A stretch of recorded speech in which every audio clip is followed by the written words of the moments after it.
Grizzlies fans know it's the team that gives you the edge. Big River Steel does too. And much like the Grizzlies have recruited legendary talent, we want you to be part of our team. Are you ready to be part of something legendary? Then visit www.bigriversteel.com. That's www.bigriversteel.com.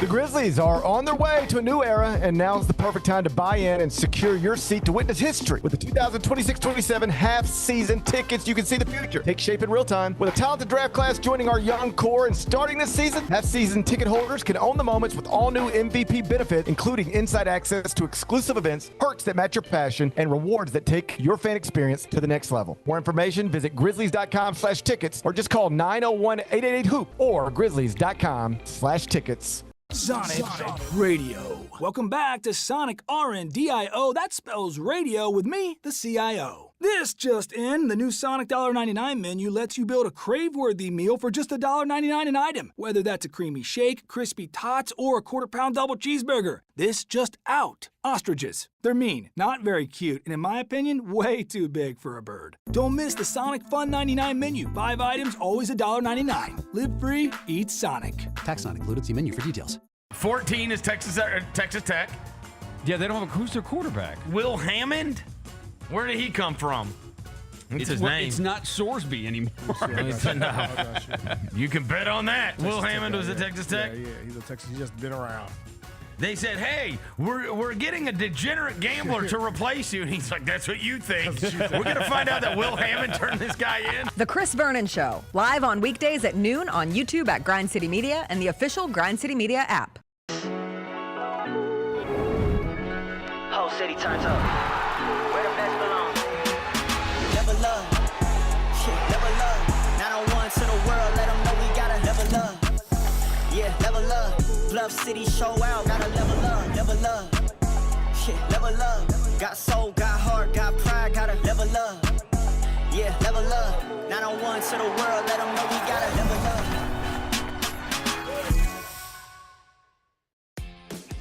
New Amsterdam Vodka is an official partner of the Memphis Grizzlies. It's the only exceptionally smooth vodka that is 5 times distilled, 3 times filtered, and rated 93 points.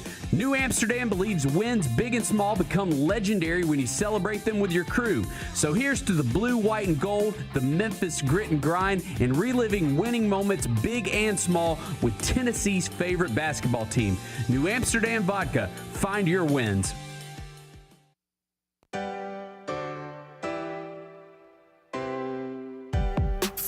For the sunshine, gotta own the day like it's all mine. Just got paid in his own time. Been working hard, I've been on the grind. I deserve this feeling, having my way. I've been on this healing. This is my day. The sun's out, let's have a little fun now. I wanna let it all out. That's what it's all about. Cause I deserve this feeling, having my way. I deserve this healing. This is my day. Grind City Media presents The Jessica Benson Show with CJ Hurt. Live from the Grind City Media Studios on YouTube at Grind City Media and the official Grind City Media app. It is Friday, August 14th. It is going to be a good day. Jessica Benson with you from the Grind City Media Studios in Memphis, Tennessee. CJ Hurt behind the glass. Coming up on today's show, the Grizzlies schedule is here. We will go through the biggest games, what we're looking forward to this season. Lang Whitaker will join us as he does every Friday. We'll talk a little schedule, some FedEx St. Jude Championship, NFL preseason, SEC football, and more. We've got a quiz. I didn't know if we had a quiz today. That's exciting news. That's exciting news. You finished it at the last second? Wow. We got a quiz. We'll do some Music Friday, what we're listening to going into the weekend. I call this show a CJ special, which just got even more of a CJ special because he has a quiz for us. But it's a CJ special because it prominently features 2 of his favorite things. When they're like raindrops on roses and whiskers on kittens, CJ's like scheduled discussion and preseason football. Don't they just give you the warm and fuzzies? Didn't you just wake up this morning and like, God. Felt like vomiting today. I get to talk about my 2 favorite things. One of the worst days in sports for me. It's so beautiful. One of the worst days in sports. Before we get into the schedule, can I admit something to you? What? I think it'll make you happy. I bet you it won't. I think it might. Okay. Last night, I had a moment while watching the Steelers preseason game. What quarter into the Steelers preseason game? The third. The Listen, quarter of Steelers? Who played the Steelers? Listen, now I can't even. Exactly. But the third quarter of that game, preseason game number 1, what was your realization? Okay, so it was Steelers-Packers. The Steelers were rolling. What does that even mean? First, we only put it on because there's something really comforting about having football on in the background while we like make dinner and finish a workout. We watched a little Scrubs, so another thing to make you happy. We're back on the original Scrubs. Oh, okay. Not the new. I'm so upset that there's not new episodes of the new Scrubs. Also. It's fine. That's beside the point. So we turned on a little preseason football. Okay. Just to feel it, to have it. You know, it's like a warm blanket. It's like a weighted blanket. There's a comfort there of having it. But we were sitting, or I was sitting while my husband cooked dinner for me because I'm the luckiest girl in the world. And I had this quick thought of, wow, Drew Allar looks really good. And in that moment, CJ, it was in that moment, I thought they should cancel the preseason.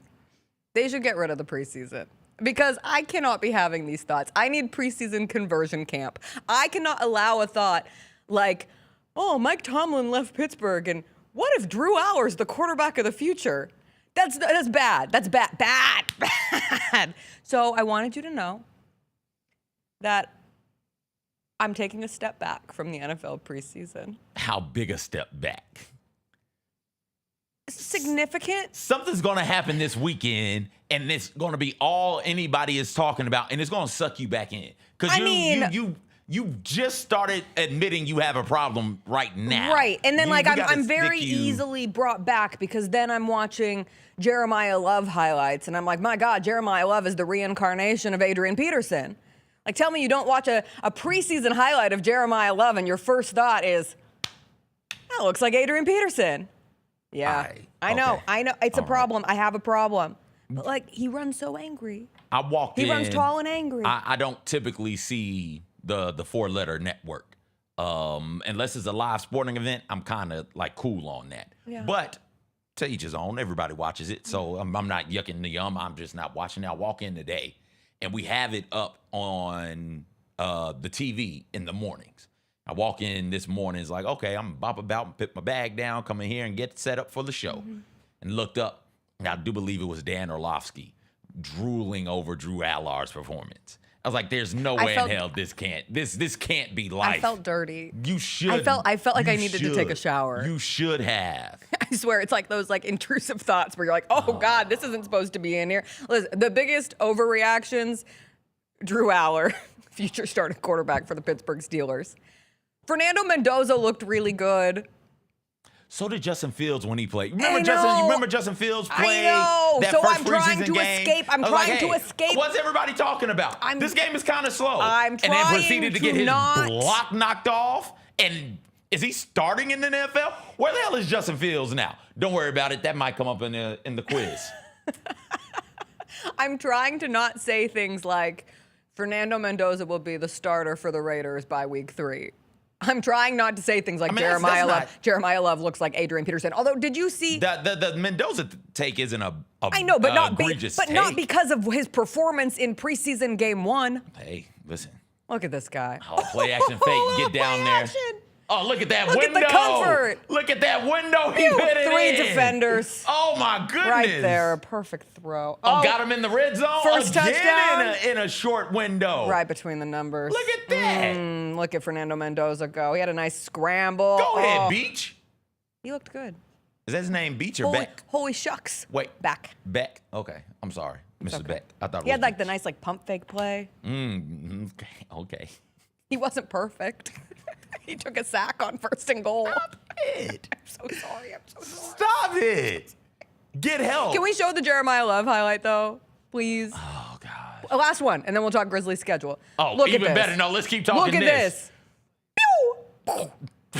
Yeah. Jessica, have you ever gotten so excited about a short run in your life? You said Throw that back up there. You sent me this highlight Yes. of a man running 7 yards down the field. Please. What is remarkable about that? He looks like Adrian Peterson. I'm sorry. I didn't ask to be this way. Oh my God. Yeah, that might be the biggest game of the Cardinals season. Jeremiyah Love won't hold himself back. The Cardinals will hold Jeremiyah Love back.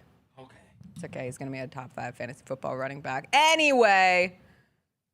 You think so? I do. Here we go. do. Here it is. I do. Here she goes, everybody. There she goes. There she goes. There she goes again. I wish that wasn't copyrighted because we could play that for me with a lot of things. We can just sing it, right? I don't think they are. They're not gonna chase us down. They're not Taylor Swift. Taylor Swift. Yeah. Taylor Tift. Yeah. Pixar, it didn't happen. I don't think she got married, even though Travis Kelce talked about it. And apparently it was his idea to get married at Madison Square Garden. I heard that. That was a big thing. So you know how, I don't know if Chris had like one thing he could do is y'all's day or whatever. No, Chris planned like 60% of the wedding. Most dudes ain't doing that. Correct. Most dudes just want one or two things. And I think the thing that Kelce wanted was to be married. So it might not have been Taylor Swift's issue. It might have been Travis Kelce's. Does that change your take on Taylor Swift? If it was in fact Travis Kelce who was insistent on being married at Madison Square Garden. No, because it's stupid regardless. I don't care. Hey, speaking of Madison Square Garden, the Memphis Grizzlies will play at Madison Square Garden on Tuesday, March 2nd. That's what we call a transition. The schedule drop was yesterday. What did you think of the Grizzlies using the children of LeBron to drop their schedule? Love it. That's the good collab stuff. that my household needed. That's Grizzlies good stuff. and LeBron Did you guys set forever that up? and always. No, I wish that I could claim credit for that. And I wish that Chris could claim. He did help navigate the children who connected with Gigi and Javon and Zach Edey. I thought it was precious. It was perfect. My favorite part was the Philadelphia 6-7ers instead of the 76ers. 6-7 will live on forever, but it was a very cute way to reveal the Grizzlies' schedule. And you always want to know who you're going to play first. And not only do you get the excitement of opening night, and opening night being at home, because the Grizzlies' first game of the season is here at FedEx Forum, it's also the Utah Jazz. So you get Jaren Jackson Jr. returning to hopefully play. He was obviously here after the trade. They did the tribute video. But you get Jaren Jackson Jr. and John Conchar, a Jitty return night for opening night, Wednesday, October 21st. That's cool, because you also get Darren Peterson. So you get a top draft pick showdown. You get Jaren versus Cam Boozer, literally from a matchup perspective, on opening night. And I'm excited that we have the opportunity to have that be game number 1. After the game number 1, we don't see the Grizzlies for a hot second because they'll be gone for 4 games on a road trip where they face the Warriors, the Kings, the Jazz again, and then Ja in Portland. And they'll face Ja in Portland and the Trailblazers that opening week and a half of the season. But you get the Trailblazers coming to FedEx Forum on Saturday, February 6th, my birthday. This part of the schedule is the part of the schedule that stood out the most to me. This 8-game homestand in February, 8 straight games played here at FedEx Forum, and included in them, you have LeBron and the 67ers on February 3rd, or the 76ers. If we want to make it a full tribute week or return week or reunion week, however we want to call it, you could call it the KCP return game. I think that would really piss LeBron James off. Instead of the LeBron Sixers game, it's the KCP return game, and we could do a KCP tribute video. Also, I hope all the hotels in the city are ready, locked and loaded for February 3rd. But then Ja and the Trailblazers will be here on both the 6th and the 8th. So 2 games for the Portland Trailblazers here in Memphis. And then that same week, you get Desmond Bane and the Magic. In his first return. They're going to play in the preseason.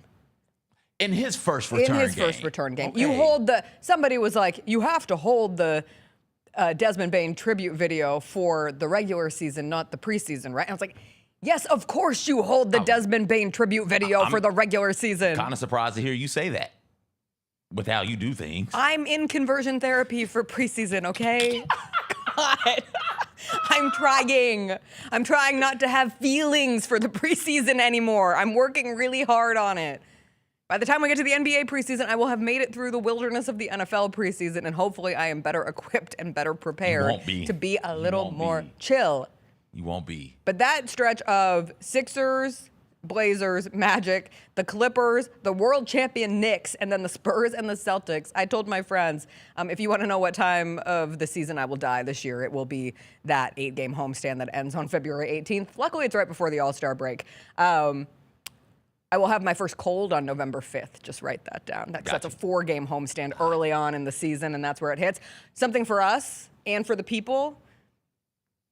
Not a single home game tips off after 7 o'clock local time this year. Thank goodness. Let's go. I know that's what everybody else was focused on as I was going through and plotting. Because it's my tradition, as soon as the schedule drops, I go through and I plot it out on my personal calendar. And about halfway through, I was like, man, we haven't had a single game after 7 o'clock. I don't want to jinx it. But I hope maybe this means there won't be any games after 7 o'clock local time. And what do you know? Guess what that is? That is a gift of only having 2 nationally televised games. So if you only have 2 national games on, or 2 games on national TV, less opportunities for that 8:39 window. Do you think people are upset that there's only 2 nationally televised games this year? I'm sure somebody is. There's always somebody. I'm sure somebody is, but I said 3 when you asked me. I set the over-under at 5.5. And I said 5 at the under. And so, like, it's what the team is now is a bit different than what it's been, and that's part of what made that run that just ended, part of what made it so special and so fun. Yeah. Was that there was a bit of national interest in what was going on here in Memphis. Now there's not that. Now it's, all right, great, you got a top 3 pick in Cam Boozer, but from a national standpoint, just your casual fan, not the NBA nerds out there, which, like you, myself, others are, but just your casual fan is like, all right, outside of Cam Boozer, what's really going on with this team? They're not going to be expected to win a lot. If you look at the odds, I'm not telling you to bet or anything like that. Don't do that. I took the class. No Chauncey Billups. But if you look at other people can. You just can't. I can't. But just keep. But it cool if you look at the Vegas odds, they got them around 25, 26 wins. So like how much national interest is there in a team with a good rookie, not a flashy rookie, and a team that's not going to win projectedly speaking, not projected to win a bunch of games. How much national interest is there in that? I'm just glad that the MLK game is back in the city and that game is one of the national games that the Grizzlies get. They do a tremendous job on MLK Day. One of the best things they do is that day, that week. I think that it's great to have that back. But outside of that, man, it was like MLK and then, okay, maybe. And the jaw return game ended up. So that was the other one. I thought that could be one, and maybe they do something with Boozer versus Williams or Boozer versus.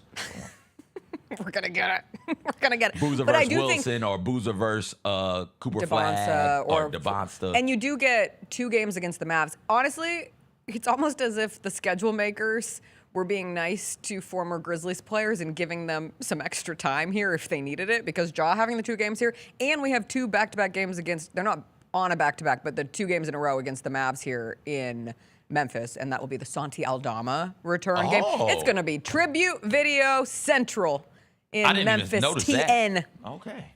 A Taylor Jenkins return game with the Milwaukee Bucks coming to town.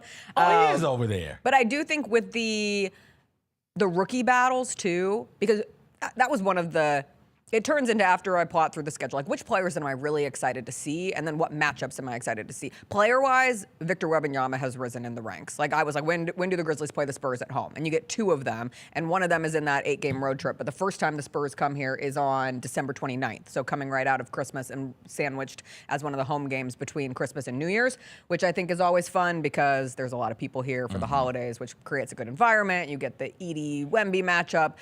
He's become the go-to player that I look, when can I have the opportunity to see Victor Wembanyama? Obviously, in our household, Chris is trying to milk every chance to see Steph Curry that continues to exist in this world, the LeBron of it. There had been a leak that LeBron, I can't believe it. There was a schedule leak. Who cares? Somebody had said that LeBron was coming in early December, and I was like, oh, no.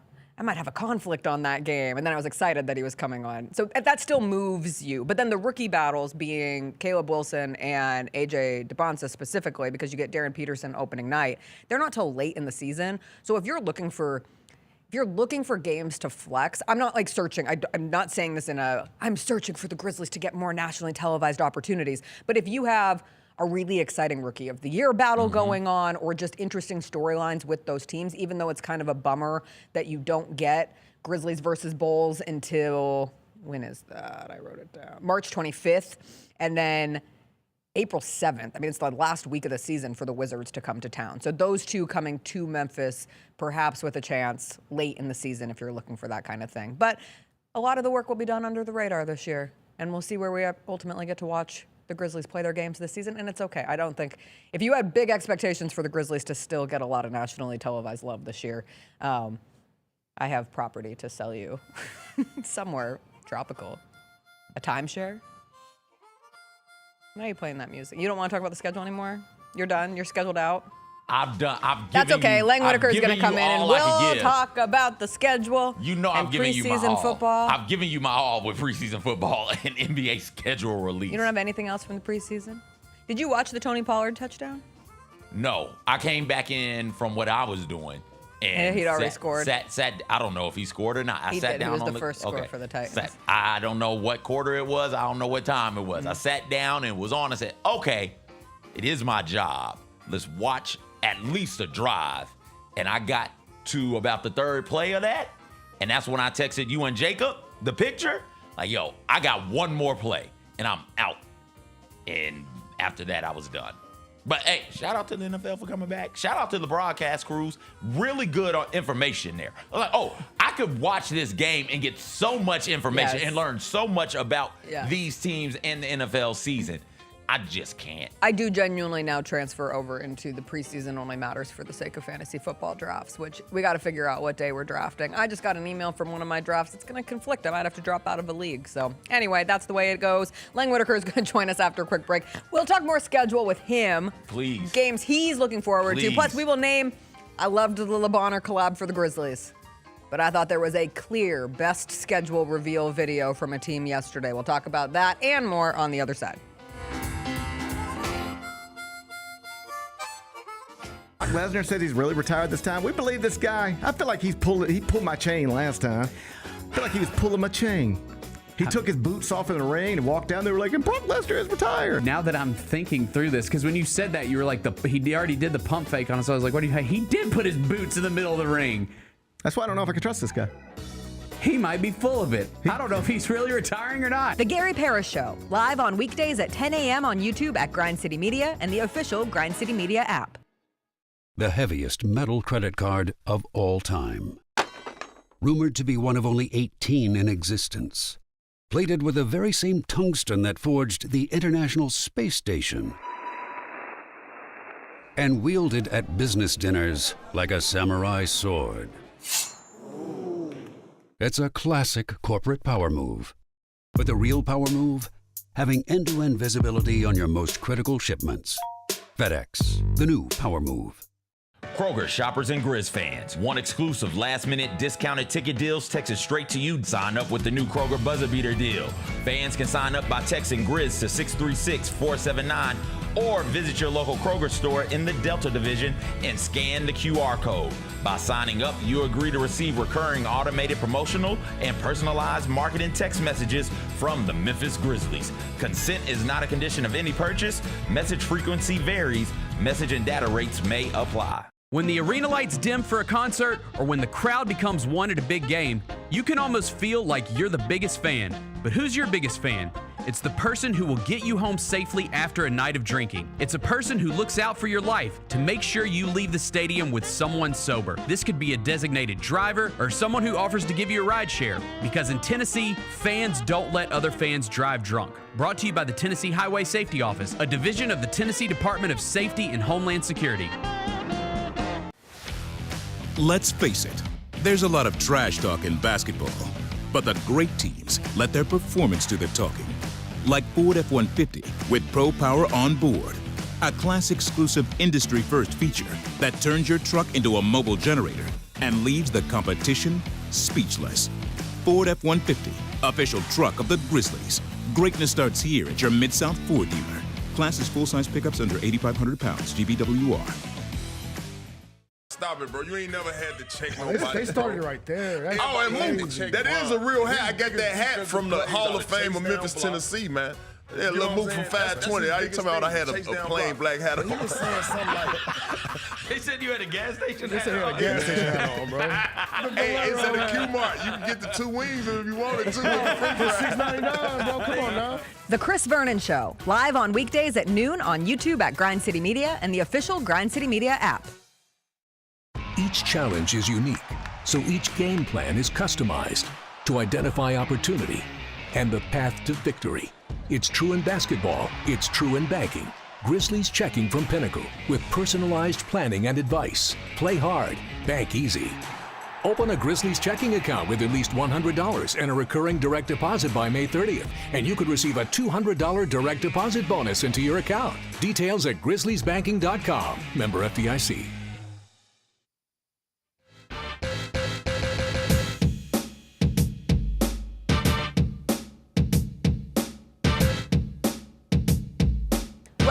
Welcome back. It is Friday. That means it's time to it's been a welcome while. Lang Whitaker into the studio. How you doing? Yeah, Good. How are it's you? been a Welcome while. back. I'm good. You're back. You're here. You have a schedule. You have your whole life mapped out over the next 6 months. More or less. Kinda, sorta. Yeah, I have to work more now. That's the time of year. But yeah. You had a good trip though.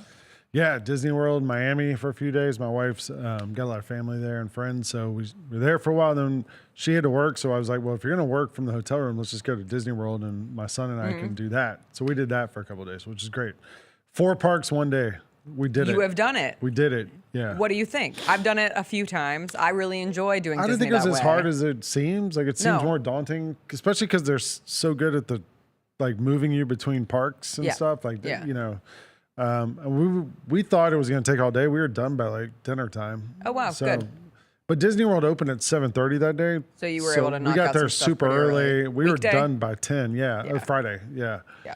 And it was the week after school started for most kids. My son's school started this week, so it wasn't as crowded as it might have been otherwise. What was your park order? Because of the opening closing times, we went Magic Kingdom to Animal Kingdom to Epcot to Hollywood Studios. Okay. And Epcot, we timed it to get there for lunch because it has the most options, right? Okay. So, and then you can take those Skyliner things to Epcot, which are, from Epcot to Hollywood, which are cool. So we did those. Or you can take the boat. Yeah, we didn't take the boat. And now we went from the last place. We met my wife for dinner at the Disney Springs, like the mall they have over there. Mm-hmm.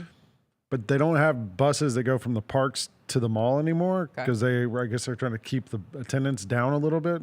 So we had to like do some work around there. I'll never forget making Chris do the walk from, I think it was from Hollywood Studios to Epcot. No, it must have been Magic Kingdom to Epcot. That's a long Anyway, walk. it's a long walk, but it's a doable walk, but it's a long walk. Yeah. And he called it the worst walk of his life. Yeah, I wouldn't and do he that. was chafing. There's and free it wasn't buses, a good yeah. time. Well, we were just trying to maximize. We like missed the bus or missed the boat or whatever We it ended was. up just taking Ubers a couple times. Oh, It's like, I never thought about it's like that. $12 between the parks. If you're in a and hurry. Yeah, you don't have to wait for the bus. You Yeah. get you can sit quietly. You get a little space. It's a Take good a little deal. bit of a break. Well, I have a question. Speaking of Disney, speaking of children, Yeah. why does Adam Silver hate the children of Memphis and never wants them to be able to just trick or treat in peace without the threat of a Grizzlies game taking their parents So I don't away? understand why. Like, you're not the first person I've heard from this that they're Bennett upset is really, about. really upset about it. Yeah, some other people have been too upset about us having a game on Halloween. It's been like 3 years in a row. Yeah, like we so finally what? get New Year's Eve off though, or New Year's Day. I mean, the Nets used to have a game every Halloween night when I lived in New York, and I would have to go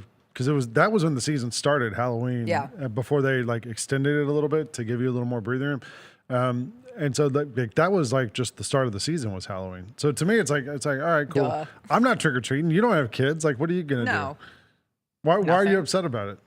I'm upset for the children. No, you're not. I You're am upset for the kids. The children being your husband? No, Like, I really don't care that much. I'm kind of I'm in that weird middle zone where we don't have kids, and I'm also over going out for Halloween like I once did. Mhm. Like I'm not going and getting in a Yeah. costume probably. I mean, Yeah. I would wear something if I went to a Halloween party because I'm not a loser. But I don't treat Halloween like I once did. Like when you're young, Halloween's one of the best like party weekends of the year. And then when you're a parent, it's one of those where you just want to see your kid dress up and be able to go trick-or-treating. But I will live. It's okay. We don't play on Christmas. We don't play on New Year's Eve. Yeah, it's not terrible. Like that, the Christmas, New Year's, we actually have a little bit of a break there. There's like a couple days, which is nice. Although in that February stretch, it's crazy. Like the 17 straight days we're home. That February stretch is probably going to go down as one of the craziest weeks multiple in Memphis basketball history, and that sounds like an absolutely insane thing to say on August 14th, but just because not only is it an 8-game homestand, it's the games that are included in that 8-game homestand, because getting LeBron coming to Memphis, or does he? I don't know. I can't predict the future for this man. By that point, it's February, and maybe he has something going on. Maybe he has something going on where he gets out of coming to Memphis at that point. Sciatica. Because he'll get booed. Yeah. It'll be an incredible. He doesn't care. I know he doesn't care, but it would be a theatrical Actually, moment in if this you arena. zoom out from that 8 games a little bit, it's almost like a home stretch, old home stretch, because before that we play at Portland, so you get John Morant. I believe we play at Milwaukee, so you get Taylor Jenkins.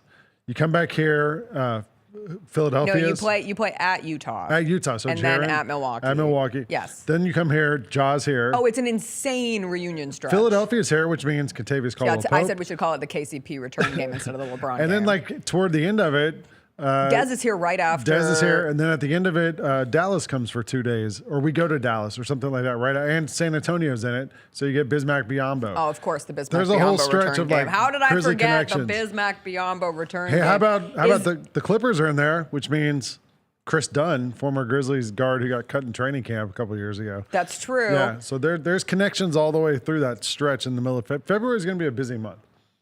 Yeah. With all those, but we were home for 17 days. There's 8 games in there, but I thought, like, looking at that schedule, like in general, I thought it was pretty balanced. Like Fish and I did the show yesterday, the schedule release show, and Fish was saying, like, normally you look at it and you're like, what are the long road trips? What are the things? And there's not really any. The longest road trip's that first week of the season. Yep. And after that, there's nothing that's like untenable. The crazy part is that 8 straight home games. Like that's. Normally, you would look at in the past, teams would have like maybe 8 straight road games when their arena was in use for like the rodeo or the circus or whatever. Like the Spurs every year had that long road trip. The Knicks used to when the circus was at MSG. The Bulls used to when something was at their arena. But to have 8 straight games at home is pretty unprecedented. Yes. It's the longest. We had 7 last year, that stretch in March. I don't even remember. Well, because by that point we'd all blacked out the season and we're trying to just make it through. Ryan Ruper's. Yeah, it was a part of that. Yeah. It was like, oh.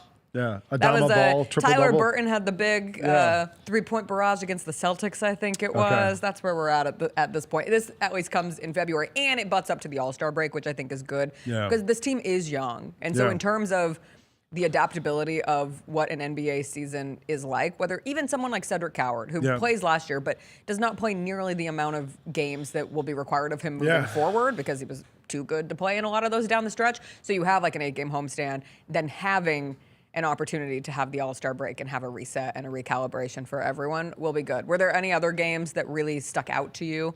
Or is the theme of the schedule, which I kind of struggle with because you want the attention on the future, right? And so you think about it from a standpoint of rookie battles with Cam Boozer and other lottery picks. Yeah. But the theme really is, when does everybody come back? It's almost like a closure, an opportunity of closure before the next window opens. I look through the schedule and usually try to look for like, oh, where's a stretch where there's 3 or 4 or 5 beatable teams in a row? There's not really that. Because the NBA there's a lot of parity now. Like all these teams are like, what teams are going to be really bad this year? The Bulls, the Nets. There's not a lot of teams you can look at and just be like, the Kings. Yeah, there's maybe 4 or 5 teams you can look at it and say like, these teams aren't going to be good. Yeah, maybe. So I think you look at that schedule and you're like, all right, well, it's going to be tough every night. My thing is, I look at it and I'm just like, let's just compete. Right. If we can compete every night, you got a shot. Who knows in the NBA? As far as like overall though, if you look at back-to-backs, we look at schedule losses often where it's like where we had a game the night before, the other team didn't, or the other way around. The other team is on the second half of back-to-back. There's 7 games this year that the Grizzlies are on the second half of a back-to-back and the other team isn't. There's 7 games this year where the other teams on the second half of back-to-back and the Grizzlies are not. Yep. But 66 games out of the schedule, there's still 2 we don't know. But of the other 66 games, both teams have the same rest coming into this thing. So there's not a lot of those schedule quirks you can look at and say like, oh, well, the Grizzlies don't have a shot here. I think it's a fairly even schedule. Now it's just going to be, can you put a team on the court that can compete night after night? And that's where it'll be like to truly start this season from we don't know how it's going to play out. So you watch the development along the way, and when the wins come, it'll feel really exciting, and there will be ups and downs and in-betweens, and that's what happens when you have a young team. But you can outperform, certainly, and when you look at that schedule, it's not just like daunting behemoth of, oh, no, there's going to be a period where you just feel like you're getting punched in the face every single night. There's way more of a ability to see some light through the trees. Yeah, but you mentioned other lottery picks. Like I think DeBonsa and Caleb Wilson aren't here until the very end of the season. We were talking in the first segment. It gives the opportunity to, like, everyone always cares about the nationally televised games. I get it. But maybe if there's a exciting Rookie of the Year battle and it's between Cam Boozer and Caleb Wilson, and it's like, oh, voila, you're going to put this game on national television because people want to watch that at that point. I loved the LeBonner Grizzlies collab from a personal standpoint in our household, but also it was just adorable. And anytime you use kids and cute artwork, like it's a pretty easy win. Can we agree that there was a clear winner of the schedule releases, though? Is it the Hawks or the Blazers? It's the Hawks. Okay. That Hawks video was perfection. I didn't watch it. I just saw it on Twitter. People talking about it. You didn't watch it? Do you have headphones? I don't care about the Hawks schedule. Why but do I don't care you about care the Hawks about the schedule? bird? No, not really. I watched the kids. Oh all I've been my watching, God. all I've been watching is the video. I love that little kid. I just want to make that clear. But I watched his assembly in school. That it video was an awesome assembly. Yeah, that but was now great. he's doing birds But I specifically don't care about tied the with Hawks the Hawks. schedule. I don't care about that. I don't care about the Hawks schedule either, but All I I'm care about watching is Samuel Henderson. All I'm watching is the guy with the mullet eating at the Chinese restaurants around Ohio. Have you seen those videos? No. Oh my gosh. No. CJ would love this. I have not. There's Who a is guy. There's a guy. He's on Instagram, but it's now going all over the place. And he goes to any Chinese restaurant with a buffet. All over Ohio, and he's trying to eat until he gets food poisoning at a place, and so he goes to all these different places. He always checks out. He does like a review of these different restaurants. The videos are all about 2 minutes long. They're terrific. They're so much fun. So for people who don't know, because I think Nick in the chat said the Hawks schedule release would have hit if he knew who the kid was. It was still really impressive. His name is Samuel Henderson. He's a 12-year-old, and he went viral this past year because he did a bird call performance. Where's he from? At an assembly. He is from... I thought he was... Where is he from? Is he from Georgia? I don't think he's from Maryland Georgia. or somewhere. Like I don't know where. I feel like he's not.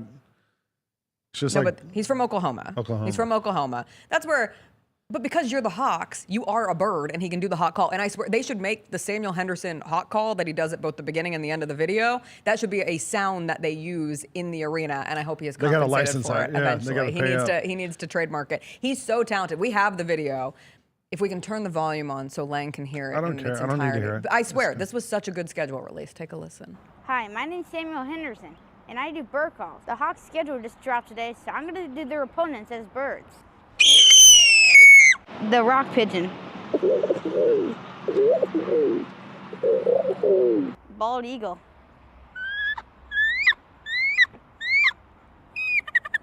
The herring gull.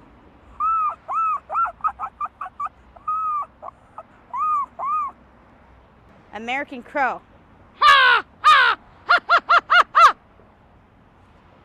The Canada goose. The American flamingo.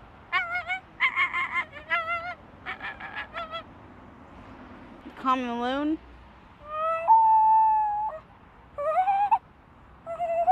The American white pelican. The northern cardinal. And next, the king penguin. Well, thanks for watching. Go Hawks! Please, they're going to have to use the go funniest, Hawks. The funniest I can't do it thing because he's a professional. would be if like, I mean, who knows how accurate he is? None of us know, right? He's remarkably accurate. But we don't know. Like, do you actually know what a pelican sound makes. One of the other, not this video, but when he did the 50 different bird calls at the school assembly, somebody lined it up with the bird calls. What would be funny is if he was just making these things that up would and be nobody funny. But he's not. He's an expert in the field. And the best hawk video of all time. Experts. The best hawk video of all time. Scientists. Google this. It's probably 15 years old. There's some guys driving around downtown Atlanta, and they pull up to a traffic light, and next to them on a motorbike is Harry the Hawk in the full costume for no reason. And everybody's like, what is he doing? And he's just driving around downtown Atlanta in the full costume. That's funny. It's kind of viral before things went viral. But the kid, I think it'd be better if he was just faking it. Have some respect for him and his craft. I will say, because we're constantly looking for new NBA halftime shows, I think Samuel Henderson should join the NBA halftime show circuit. He's in school. He doesn't have time to make a career out of it. He can make money. Can't be fighting Red Panda for booking dates. Like, he's got stuff to do. Come on, let him do a couple along the way. Christian and Scooby got to get their money. We put children in Broadway musical get through performances school, across the country all the time. And then we'll do it. Yeah. I guess. Continue to hone in on your craft. Continue to get better and better. Keep working, I also Samuel. like the Bulls did a Grand Theft Auto video, which was pretty cool. Yeah. And then the Suns used Dylan Brooks, where they just gave him a piece of paper. It's like documentary style, and they give him a piece of paper, and he crumbles it up, and he just has the schedule roll. I saw the Pacers one. Did you see that? The Huffs. I didn't see the Pacers one. It's Jay Huff and his wife, really? Lindsay, former Sneak Fest guest, Lindsay Huff, drawing the logos and trying to trick each other into, or trying to make each other guess what they were drawing, which is a little bit unfair because like she's a professional artist. Yeah. But it's funny with Jay Huff trying to draw the logo. He did the Bulls and some other ones. There was the Raptors did something with like two podcasters who I think are Canadian, but they host like a relationship podcast. It did not go over well in the NBA space. The Blazers one's good. With Dame just shooting and not missing, like Jimmy and it was one Chitwood. take. Yeah, that was pretty That's good. got to be some CGI. He's got to miss some. No, they said that he didn't miss a single one. Okay, sure. God, you're such a hater today. First, you're telling me the bird kid is just making up these bird sounds when he is an expert. Thing. I don't think Dame Lillard made 47 straight three-pointers. I think Dame Lillard could absolutely make 47 three-pointers. He also didn't do it. He did it per team, I think. There's no cuts in the thing, right? No, I know, the scoreboard but behind him is what's changing. In terms of, he only had to make 29. Okay. All right. You don't think Dame can make 29 threes in a row? That's absurd. I don't think so. I think he can do it 3 times in a day. Maybe he can. Man. See him play some defense. What else do you want to hate about today? Jaden Daniels. You want to talk about him? What is he doing? I don't know. Like, why is he doing this? He's so mad at LSU. Is the report that he wants his Heisman back real? I didn't see that. The last one I read was that they're not allowed to use him in NIL capacities anymore. And he's very upset that they gave his number to the freshman who's coming in. But apparently DJ Pickett. Yeah, they told him no. They told the guy no. And then when Kiffin got hired, he asked Kiffin again, and Kiffin's like, all right, yeah, sure. And he gave him the thing. So, like, I don't know. I kind of feel like if you don't win a national title, maybe they shouldn't. Maybe that's the precedent they set here. Joe Burrow won a national title. Maybe they retire his number. Jaden Daniels did not graduate from LSU because he graduated from Arizona State. He was a graduate transfer. So you can't make the case of like, well, he didn't graduate. We're not going to retire his number. Burrow did graduate from LSU. I looked all this up this morning. I was curious. And Burrows talked yesterday, right, and said that he was basically told no one would wear number 9 again. Yeah. Is that correct? Does that really happen? I believe so. I got by a fake Joe Burrow injury video yesterday that had me on my. I was like, Chris. He's hurt again. Joe Burrow hurt his calf again. Yeah. And Chris was like, no. And then he was fine. I saw I looked at the stats this morning, and like Joe Burrow's 1, 2, 3 in almost every category, and Daniels is also 1, 2, 3 in almost every. So there's not a lot of separation there. The only thing that differentiates them is that Joe Burrow won a national title and Jaden Daniels did not. So if that's what you're going to say, okay, cool. I also don't know like how many numbers do you retire for football, college football? Not a lot, and I think you should do even like if you already think that the bar is at very few, it should be even more few than the very few. It has to be the most special circumstances. Yeah, because the Yankees retire like every number, and now they don't have any numbers left. Like there's a rookie, George Lombard Jr., who debuted this week. I know you guys noticed that baseball show this is. Yeah. Debuted this week when he's number 93 or something like that because they don't have any numbers left. So I think in college football, you really should, if anything, maybe you don't retire them. Maybe you just like put the number up, like, Joe Burrow, number 9, but other people can still wear the number. I don't know how to get around that. Are you going to go out to the golf tournament at all? Tomorrow, yeah. I'm going out there tomorrow morning. Going to brave the heat find some shade somewhere, get a hat with a big brim, and maybe roll up on the first tee, because we know some people who live up there, and get some air conditioning for a little while. Air conditioning is key. Refrigerated air. Is there someone you're most excited to go watch? Oh, wow. Well, Rory was terrible yesterday. I know. So I don't know. I would like to see him. Who is that? +4. I mean, second to worst score of the day. The worst was Robert McIntyre, was +12. Yeah, the last 3 holes, Rory was awful. He was like, what, boogie double? Spieth is in the lead at the moment, I believe. We've had a couple guys tee off this morning Yeah. that have already had good starts, but yeah, Spieth coming off of yesterday was in the lead. And he hasn't won a tournament in 4 years. Yeah. So like that would be interesting if he can put it together. I think he was the only one in this field who hasn't had a top 10 finish this year. Yeah. So it would be a surprise. I've played that course 5 times at this point, 4 or 5 times. Humble so brag. It's not a humble brag. I mean, it's expensive, but I know people who live there or whatever. So I've had the opportunity to play there several times, and it's so hard. That's the hardest course I've ever played in my life. So I'm kind of curious to be there in person and watch these guys hitting the same shots I've had to hit, and seeing how they're able to navigate this thing. Because Spieth's what, 5 under? Like, these guys are like really good. Yeah. And I'm like there fighting for my life when I play there, like just trying to get under 100. Like, do you see the video Chris Vernon did with the kid? That we put out this video of Chris Vernon and a kid who was a St. Jude patient, but they're playing. The kid's a college golfer now. And Chris is on the one hole, I forget what it is, 12, 13. It's a par 3 island hole. Right into the water. And Chris sinks about 5 straight in the water. And Chris is a good golfer too. Like, that's a really hard course to play. The greens there are unbelievable. Like, I did watch I was watching the replay of it last night. There's a lot of shots where guys have pitch shots, bump and run shots, where they hit the green and the ball just doesn't stop. Like, it's like glass, those greens there. And so when you're near the green, somebody we know plays there a lot, and he said, like, when he gets within 40 feet, he just putts no matter what, because it's the only way to kind of control it. So I like watching these guys, and it just shows you how good they are. Especially if you've played there, you realize how much harder it is. If you haven't watched that Vernon video with Dakota Cunningham, who's a leukemia survivor who now plays college golf at ULM, I think off the top of my head is where he plays. It's excellent. And again, like the reminder of why this whole thing matters. Yeah. So it matters for a multitude of reasons, but one of the biggest is St. Jude and the money that it raises for St. Jude. Lang, our teams play tonight. May the best That's team right. win. I hope you have a lovely night watching preseason Falcons football. starter Tua Tagovailoa. Falcons Broncos. Let's go. You ready for Let's that? ride. I cannot wait for it. It's going to be. I watched the Titans I told game. CJ I'm actually not watching preseason football anymore. I'm so, watching. okay, I watched you the can watch Titans for the game both of last us. night, and I was kind of surprised how much Cam Ward played. Did you see? Yeah. Like, he played the whole I know. first quarter. I know. Plus, I so, respect it. I kind of do too. Like, last year, the Falcons didn't play their starters at all in the preseason. Like, Penix didn't play at all. And then you come out and get blown out in the first game. So I like this. I like let's play a little bit. All right. I'll see you at TPC Southwind tomorrow. We will do take it. a quick break. When we come back, it's quiz time. Oh, wait a minute. Crowd. Throw it up there, Jacob. Get your Throw the quiz quiz ready. up there. I Get ready, can't y'all. Not the wait. quiz, but the way to hop in there. quiz of the quiz. Get the what do we call it? The QR code. QR code. Thank you, Lane. That's the QR word code we're coming your looking way. for. There it is. If you're watching, All right. if you're listening, crowd.live, enter code We're MKHDL. Crowd.live and enter code MKDHL. There's your QR HDL. code. HDL. What'd I say? DHL. HDL. I'm sorry. MKHDL. QR code is up there. We'll see you on the other side. It's quiz time, everybody. Let's go. CJ's going to have people doing the live with Kelly quiz.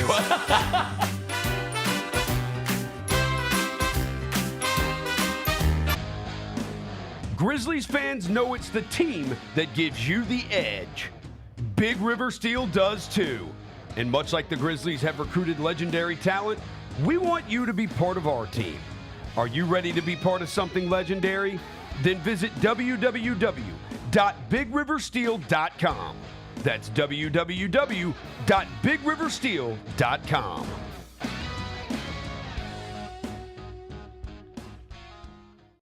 The Grizzlies are on their way to a new era, and now's the perfect time to buy in and secure your seat to witness history. With the 2026-27 half-season tickets, you can see the future take shape in real time. With a talented draft class joining our young core and starting this season, half-season ticket holders can own the moments with all new MVP benefits, including inside access to exclusive events, perks that match your passion, and rewards that take your fan experience to the next level. More information, visit grizzlies.com/tickets or just call 901-888-HOOP or grizzlies.com/tickets. Sonic Radio. Welcome back to Sonic RNDIO. That spells radio with me, the CIO. This just in, the new Sonic $1.99 menu lets you build a crave-worthy meal for just $1.99 an item. Whether that's a creamy shake, crispy tots, or a quarter-pound double cheeseburger. This just out. Ostriches. They're mean, not very cute, and in my opinion, way too big for a bird. Don't miss the Sonic Fun 99 menu. 5 items, always $1.99. Live free, eat Sonic. Tax not included. See menu for details. 14 is Texas Tech. Yeah, they don't have a who's their quarterback. Will Hammond? Where did he come from? What's his name? It's not Sorsby anymore. You can bet on that. Will Hammond was at Texas Tech? Yeah, he's a Texas. He's just been around. They said, hey, we're getting a degenerate gambler to replace you. And he's like, that's what you think. We're going to find out that Will Hammond turned this guy in. The Chris Vernon Show, live on weekdays at noon on YouTube at Grind City Media and the official Grind City Media app. Let's face it, there's a lot of trash talk in basketball. But the great teams let their performance do the talking.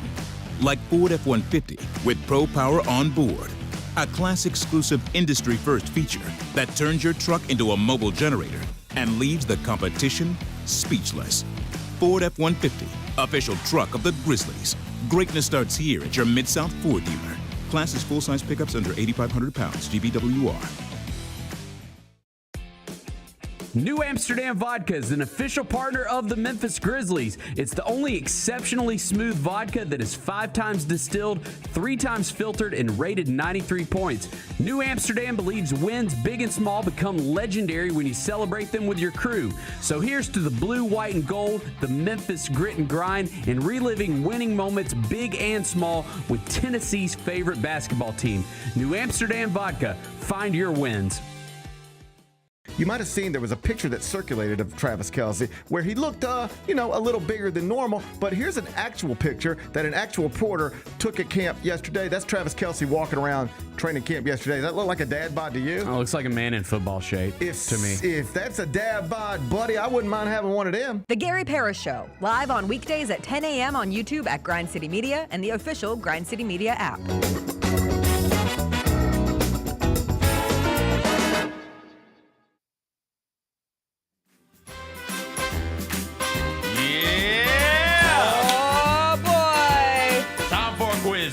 I'm so ready.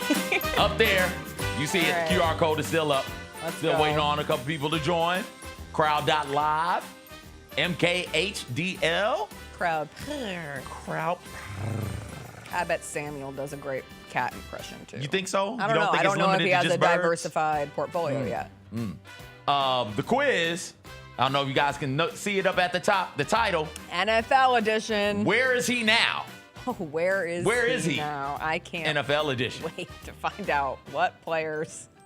I have no idea where they exist now. All right, here we go. We got 10 questions. Last night we were watching. Jacob, did you take your question down? Go ahead. You were watching? No, part of that Steelers-Packers game. Yeah. One of the quarterbacks is out there, and they said Syracuse, and Chris was like, "Who's playing?" And I was like, "I don't know." And we look at the box score, and I'm like, "Oh, it's Kyle McCord, the magician. Of course it's Kyle McCord. Transfer from Ohio Kyle State. McCord. Yeah, man. All right, here we go. I hope that's a question. It most certainly could be. What is Mike McDaniel's new coaching role, and where is he coaching? Boom. Running Easy. backs for the Browns. Wide receiver coach for the 49ers. He's an analyst on Fox NFL Sunday.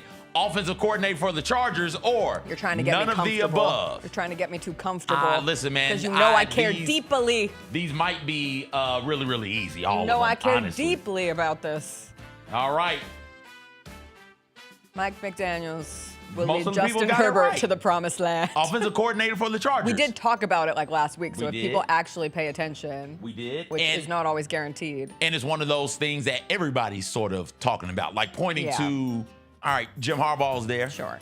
Justin Herbert What is will the pretty Chargers good. offense Mike McDaniel's supposed to be an offensive genius, didn't pan out as a head coach, but as a coordinator, and honestly, as a head coach, up until the last 2 seasons, Mike McDaniel's was adequate, right? You think about since being a coordinator for the 49ers up till losing his job with the Dolphins, he had 3 top 10 offenses, including 2023 when he had the number 1 ranked offense in the NFL. But then the last 2 seasons happened, 24, 25, when things really started to shift for the Dolphins, and they just didn't have Things happened. Yeah, but if he can, I think most people would say that Justin Herbert is a much better quarterback than Tua. I know I would. Is this the I know I most would. talented quarterback that he's had? Right? Like, who was the Yeah. quarterback? Yeah. 'Cause didn't Was he it have Jimmy G? Garoppolo? Yeah. Okay, so let's see. People are saying Mike McDaniels, Justin Herbert. People are saying MVP season for Justin Herbert. Shut up. I'm just telling you what people Get are out. saying. Next question. I'm telling you. I will not be patronized on this Friday morning. I already have to deal with all of you rookie people. head coaches will make their NFL debuts this season? 3, 6, 4, I know it's 8, a lot. none of the above. How many rookie head coaches, first-time head coaches in the NFL? Now, some might be head coaches in like college, or some might have been a head coach in high school, maybe potentially, but first-time NFL head coach. Rookie head coaches, how many of them will make their NFL debuts this season? Did you answer already? Yeah, I did. Okay. Who was in college?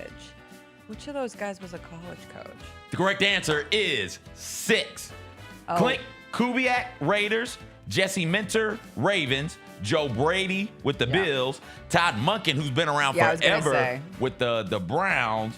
Jeff Hafley with the Dolphins. I think Hafley coached with the Boston College. I think he was the head coach for Boston College. Yes. Todd Monken, just so you know, has been around so long. He served under Lou Holtz's coaching staff at one point in time. And Mike LaFleur of the Cardinals. Those are your 6 rookie head coaches. Yeah, he was the Boston College head coach for 3 years, of course. And just, I mean it.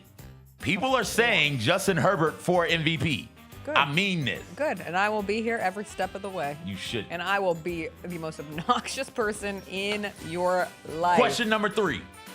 Lil Jordan Humphrey was named after Michael Jordan. Oh, no. His mother picked Lil Jordan because there was already a Michael in the family. So they went with MJ's last name. Which of these is the correct order of teams he has played on from least recent to most recent?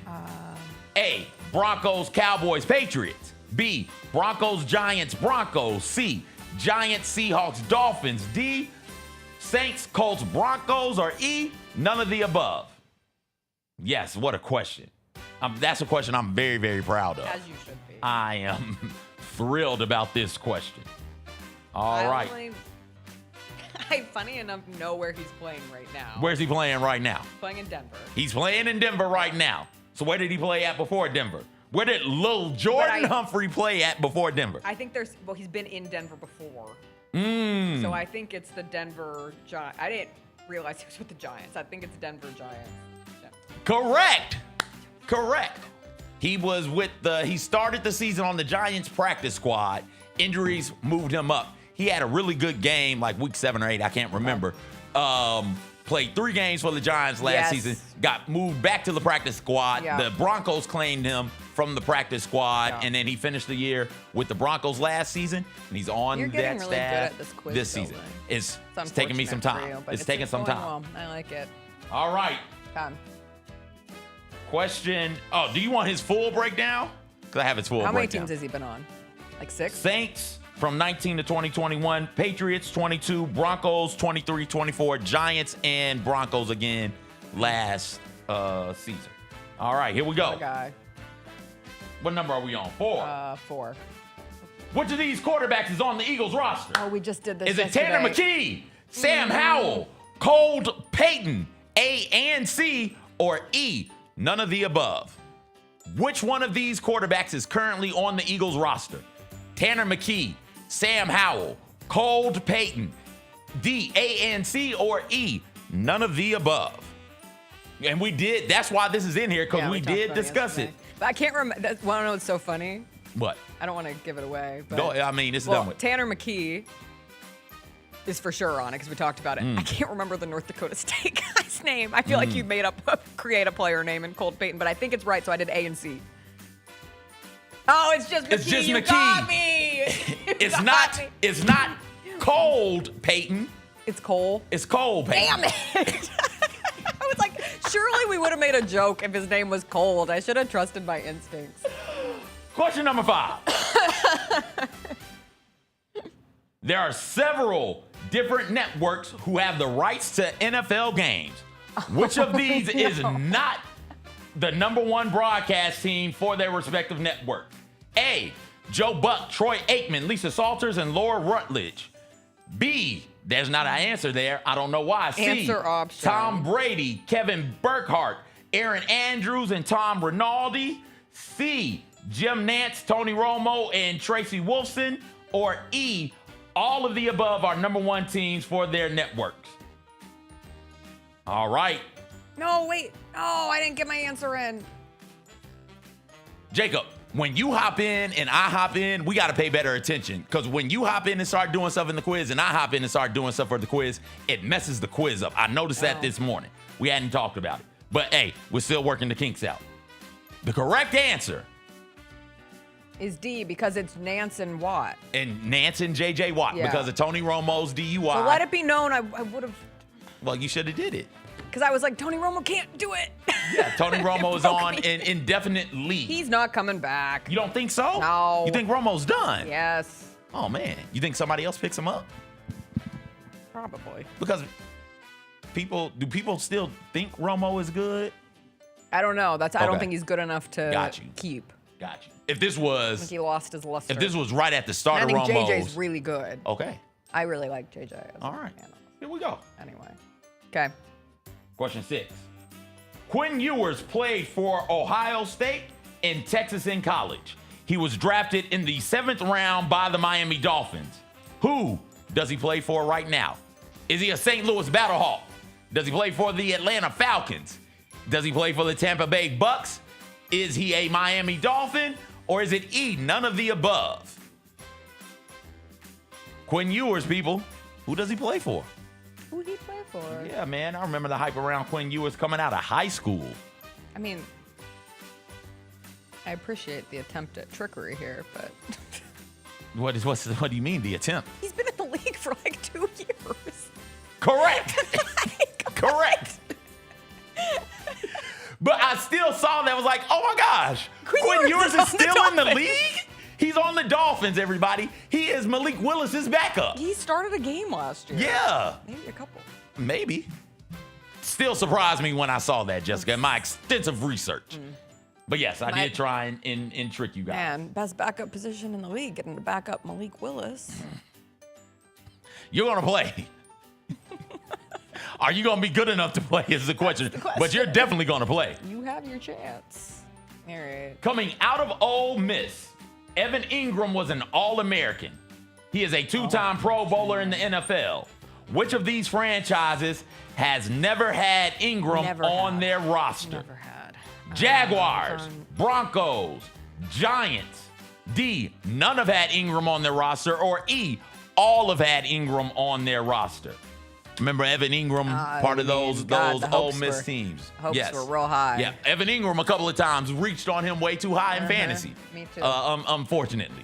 All right, which of these teams? You got 5 seconds. Many of us fell victims to that trap along the way. All right. Okay. The correct answer is E. All have had Ingram on the roster. The Jaguars have had him. The Broncos have him right now. And the Giants have had him.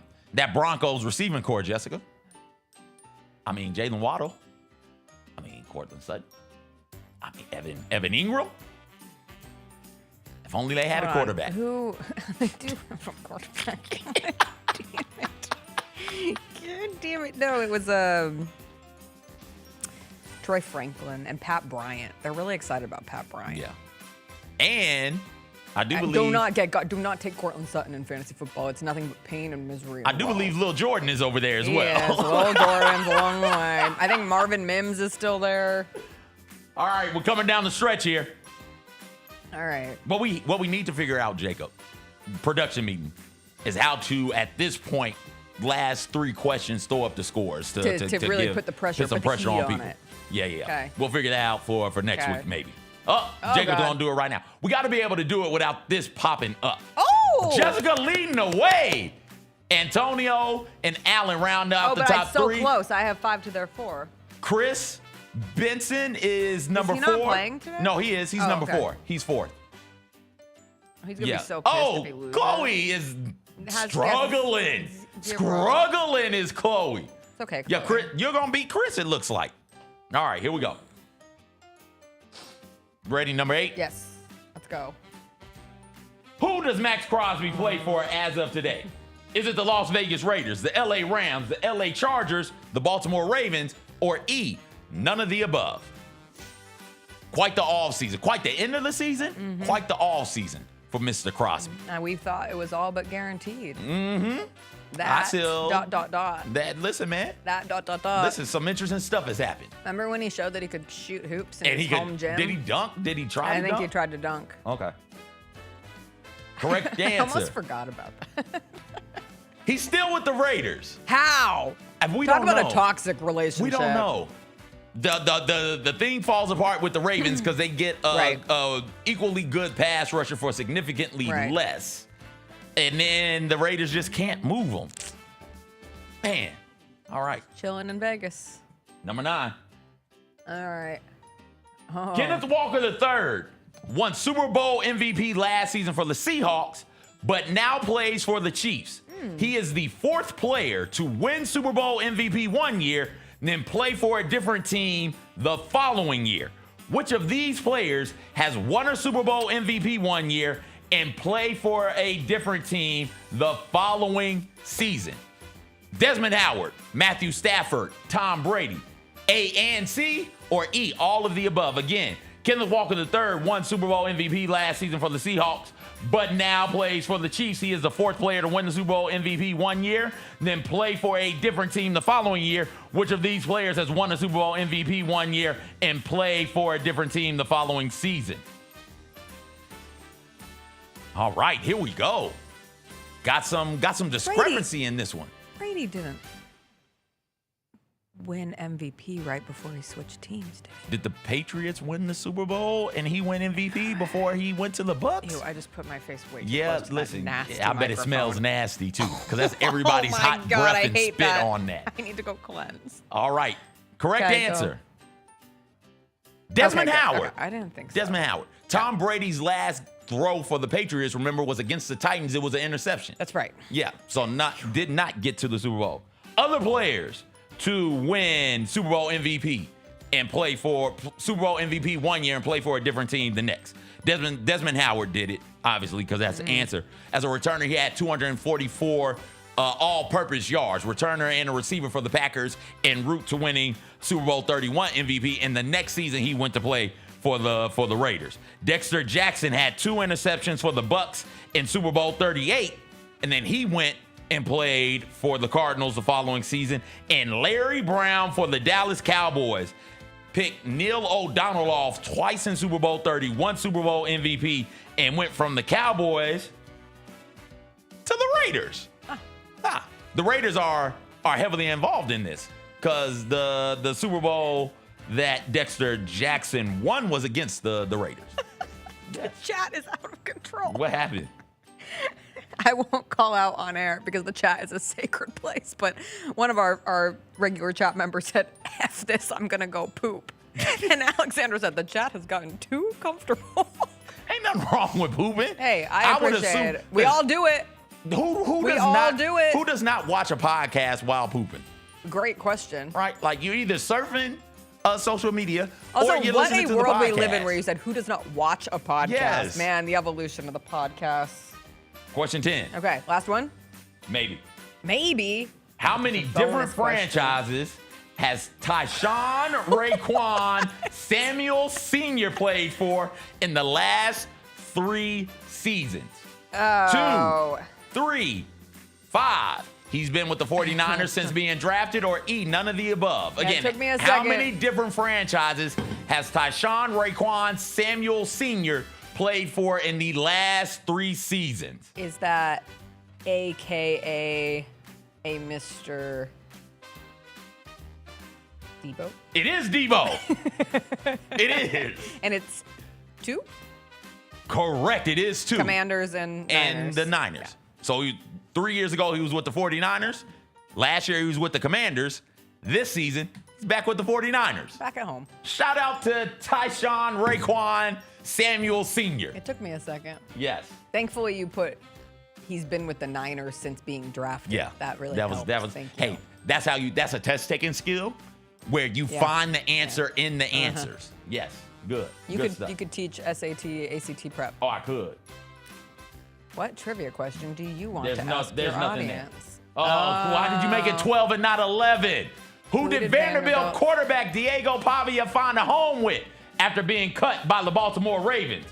Enterprise, Rent-A-Car, Zaxby's, high school football coach, or E, all of the above? Where's Diego Pavia right now? I answered too quick. Because Mm. I thought you were being an Being a-hole, what? but I I think you were being honest because as the countdown clock goes through, I'm pretty sure he has sponsorship deals with 2 of those 3. So I think it's D, all of the above. If you put one of them down. Oh. I was being. Is it all of the above? No, I don't know. Oh. Who cares? He's not in the NFL. Why would I pay that any attention? Why?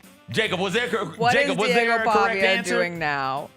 No, he's just homeless. He's just Things a could be regular, worse. He's just a Things regular could always be worse. dude. No, I was being a jerk to Diego and giving you guys a chance to get your points up.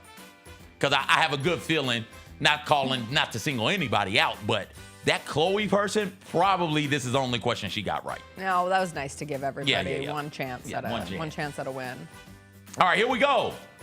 I just assumed that he had like a deal with Enterprise and Zaxby's. Yeah, you have a deal as long as you are relevant and matter. The second you no longer are relevant and no longer but your matter. deal can go through a period of time. No, and a deal is not being employed by. That you're employed by the Grizzlies. You make deals with Starry and everybody else, right? Like, all right, Jacob, let's get to the winners. And this week's winner, Jessica. And Chris gets third. This is how our household watches preseason football because we're losers. And you got it by a long shot, right? Yeah, looks like it. Oh my goodness. And Chloe still managed to only have 0. Now that I know that it's the time of it, I've been much more efficient in my. Now that you know the time of what? Like that the time is included in the point scoring. Yes, it is. It's I very can't much. wait until the end. I gotta go quick on the trigger. You can't just get the answer. You have to get it right first. It's a point system. Yes, Right. very much. Thank you guys for playing. Thank you, everybody. Wow, I think those people just signed stopped. up and stopped. I think they signed up and it's stopped. okay. They saw 2 of your questions and said, no. No, not me. I also need to go poop. Please don't clip that. Why? No. Everybody poops. You also gotta go poop. Everybody let's poops. see. My husband has texted me. Oh, he said, great job. Oh, He's get proud out of of me. here. Get out of here. proud of Stop it. He said I could have gotten a higher score if CJ wasn't such a little shit. That's the Chris I know and love. I wasn't a little shit. I asked good questions. Not my fault. My questions stumped them. All right. We'll take a break. We'll come back. We'll do some Music Friday, what we're listening to going into the weekend. Did you listen to the Shohei Ohtani podcast? I'm making my way through it. Yes. You're making your way through it. I can't wait to hear. I'm 4 in. So yeah. All right. I'm I'll get your almost there. take on that. I'll tell you what song reached 3 billion streams on Spotify. As long as I'll it's, make you as, guess. as not long as it's not the boring song. I'll make you guess. It's not What's the Eyes on boring Texas, song? Leaving for Texas, Going to Texas. Texas. Yeah, that song is scary. It's not. Okay, good. Thank you. All right. Music Friday on the other side.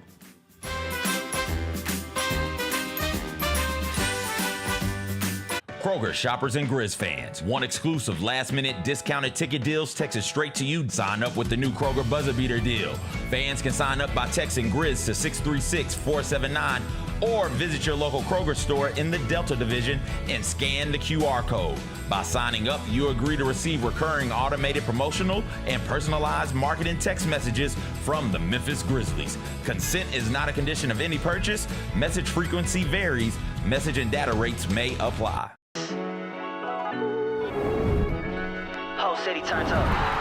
Where the best belong. Never love. Shit, never love. 901 to the world, let them know we gotta never love. Yeah, never love. Bluff City show out, gotta never love, never love.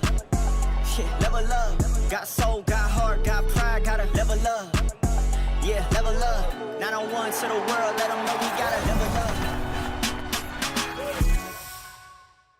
When the arena lights dim for a concert or when the crowd becomes one at a big game, you can almost feel like you're the biggest fan. But who's your biggest fan? It's the person who will get you home safely after a night of drinking. It's a person who looks out for your life to make sure you leave the stadium with someone sober. This could be a designated driver or someone who offers to give you a ride share. Because in Tennessee, fans don't let other fans drive drunk. Brought to you by the Tennessee Highway Safety Office, a division of the Tennessee Department of Safety and Homeland Security. Stay on top of everything happening in the 901, the Mid-South, and beyond with Grind City Media's e-newsletter, bringing all the news and notes directly to your inbox. Lang's World, always by Lang Whitaker, touches on the biggest stories in the world of sports and pop culture, while Michael Wallace's Grizzlies Insider brings you all the latest coverage and analysis around the Grizzlies and NBA. Don't miss a thing. Stay connected to the conversation and sign up to download the lowdown today at grindcitymedia.com. Stop it, bro. You ain't never had to check nobody. They started right there. That's and crazy. that is a real hat. I got that hat from the Hall of Fame of Memphis, Tennessee, man. Yeah, a little move from 520. Are you talking about I had a plain black hat on? He was saying something like, They said you had a gas station they said he had a gas station hat on, bro.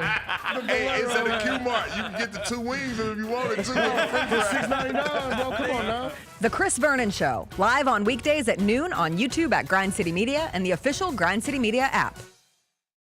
The Grizzlies are proud to team up with Prime Global Group, a company on a mission to redefine real estate investment. By leveraging deep experience, strategic insight, and robust resources, Prime Global Group is shaping a smarter, socially responsible future. Whether you're an investor or simply curious, now's the time to explore innovative strategies that align with your values. Join the movement and discover how you can be a part of this exciting evolution. Visit primeglobalgroup.net to learn more and connect with the team today. That's primeglobalgroup.net.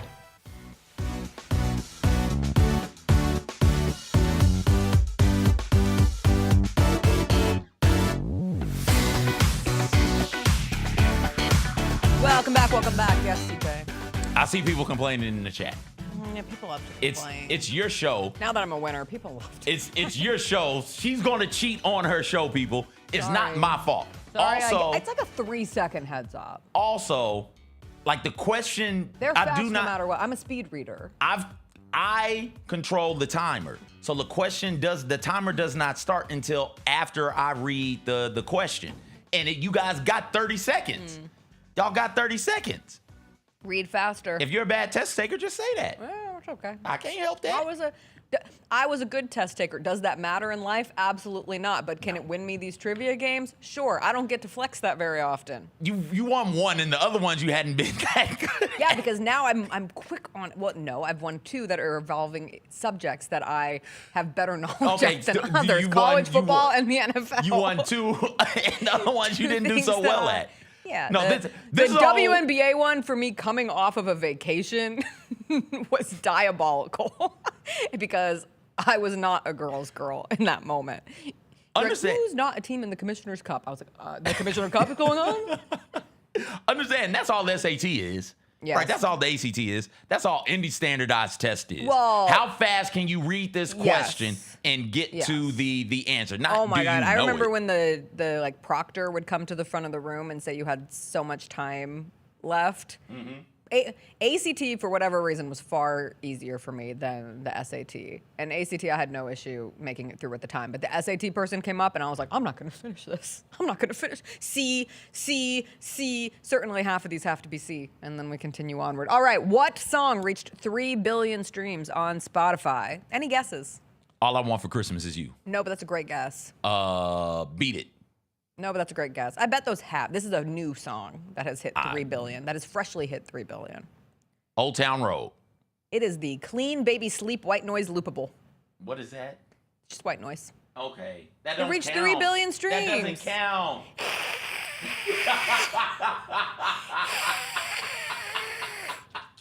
Also, just get a noise machine. Wait, is that $15 on? Is that you? I thought you were hissing at me. Is that your white noise? Yeah. That is terrifying. You sound like The Grudge. You sound like one of the little... No, this is The Grudge. I used to be able to do it. My throat doesn't do it anymore. Gotta get your throat game that. up. God. Get your throat game right. Come on, Jessica. There you go. I have an immaculate throat game. The Grudge was scary. Why don't, in all the scary movie reboots, why don't we get a Ring and a Grudge again? Yeah, it's pretty good. Has to have like a little more of a tremble on it though. A tralala. Yeah. That's good. That's good. Do we need that? Neither one of those scared me. Me neither, but I liked them. I didn't even enjoy them. I liked The Ring. Okay. Mario was a good. I think I liked The Ring parodied by Scary Movie 3 That's if what I'm you really like. thinking back on it now in this moment. Did you see Scary Movie 6? No, I might watch it whenever it comes out. Please put it on Hulu because if I was watching a really emotional scene of somebody dying, it could pop up and be like, Scary Movie 6. Y'all don't have Max without the ads. No, we have nothing without ads. Okay. Even the Netflix? Oh, we have Netflix without the ads, yeah. But Okay. the rest, sad. You are listening to the Shohei Ohtani podcast. Yeah. 30 for 30. Yep. What have you learned? Betrayal of Shohei Ohtani. It has changed what I think happened. It's changed the perception of what I think happened. I thought, Ohtani's making these bets, and the Ime is just the fall guy or the translator. It changed your changed opinion. it. Like, really? I don't think Shohei was making the bets. Oh, I saw that one clip of it, and I was like, oh, Shohei was absolutely making bets. And maybe there's more to it. I'm 4 Yeah. episodes in. I think it just wrapped up this week, I think. Okay. I think it's 6 episodes. I might be mistaken. But so far, 4 episodes in, I am, Shohei is just looking out for a friend. This is, both of them put them into the Homeboy Hall of Fame, where it is the first 2 episodes were, for me, kind of boring. It was like, if this is what it's gonna be, I'll give it one more episode, then I'm out, and then boom, it begins to pick up. Okay. But the first 2 episodes, I'm not a journalist, and we've talked before about documentaries and things of this nature, where once the person in charge of the documentary starts putting themselves, inserting themselves, like, hey, this is what I did, this is how I did it. It's like, all right, hop off your own nuts for a second, man. I don't want to hear this. And there was some of that going on in the first 2 episodes to me. And then I stopped and was like, okay, is she actually doing this, or is she just laying out and explaining how this all plays about? And so she has the actual phone call that was, and I'm blanking on the name of the woman who's doing the podcast, but she has the actual phone call. She's the one who broke the story for ESPN, has the actual phone call with the translator and Shohei's PR team. Notice I said Shohei, not the translator. So Ohtani's PR representative is on the phone with him as he's answering the questions about that she has, and she asks him one, and he gives the answer, and she hops in. It's like, hey, understand what this means. The music shifts in the podcast. Like, all right, whatever. But the music shifts, and she's like, hey, understand what this means. He's saying that he and Shohei both would sit down and pay the bookie, the money. That means Shohei knew about this, which means that Shohei saying he didn't know about it is a lie. And that's where Shohei lied. I think Shohei absolutely knew You think he knew, but he wasn't making the bets? He wasn't making the bets. Okay. This was how much money is Shohei making a season, right? Yeah. Oh, I'm making hundreds of millions of dollars in a season. Sure, I can spare $500,000 for a friend of mine in need. And so I think that's what happened. And then once they realized it, that the person to blame for all of this, because if the PR catches it in the moment, it says, oh, wait, that's not what he means to say on the call. None of this happens. Okay. The person to blame is the PR. Well, first, obviously the people committing the crimes, right? But if PR catches it, it never gets out there. Like that's the difference in how close they were to being able to avoid all of this scandal. And PR is on the phone. And so there's that great episode. I think that's episode 2, tremendous episode. If I was a journalism teacher, not a journalist, I don't know what y'all do in journalism school. I didn't go to that. I went to biology school and flunked out of pharmacy school twice. Journalism isn't my forte. But if I was a journalism instructor, my students would have to listen to the first 2 episodes of this, because it's like, hey, this is, in my head, again, I'm not trained, but this is journalism 101. Yeah. This is how you go about doing these things. She does a great job giving background on the translator, where he comes from, what type of guy he is, and just how prevalent gambling is. I didn't grow up in a gambling house. Yeah. I didn't realize. I remember being a bit shell-shocked and being not looked down on, but like, oh, this guy's weird, when I started working in this industry. And I had no concept of what gambling was or how prevalent it was. At one point in time, I would say everybody most of the people who I talked to in this industry, in this city, most of the people I interacted with on a daily basis, all had a bookie. Yeah. Right. And it was Mine just was when I went to college. Did not know that. Yeah, and didn't go to a college where that was a thing. And so the most recent episode I listened to, episode 4, centers on the bookie and his role. And it's just, hey, how do you get people? Well, we go out looking. And so they're on the golf course, and I'm out here with another guy, and not target, but just throw it out there. just see. Just, hey, we're going to bet this hole. You want to bet? Well, how much is the bet? I mean, $5,000 a hole. And if they say yes, got they ass. Yeah. If they say, they'll probably say no, because $5,000 a hole is a lot of money. If they say no, it's like, oh, well, what are you comfortable betting? They might say, oh, let's do a couple hundred a hole or something like that. And then if that number's big enough, they'll go and let them know, hey, I'm a bookie. If you want to play some wagers with me, man, go ahead. You beat my ass in golf. Why not take my money out here in sports? Or, hey, you didn't beat me in golf, but you could probably get that money back by betting with me in sports. And so go ahead and make some of this money back. At one point, the number that Shohei and the translator were saying they had bet was, well, not bet, but paid, was like $4.5 million. What the bookie says, and he's got the records to prove it, and we know he's got the records because he ends up getting raided by the FBI and all of that jazz. He's saying it was at the time they had paid 16 and owed 24. So the translator had paid 16 million and owed 24 million. Okay. So like it's some stuff coming out in this. It's really, really well done.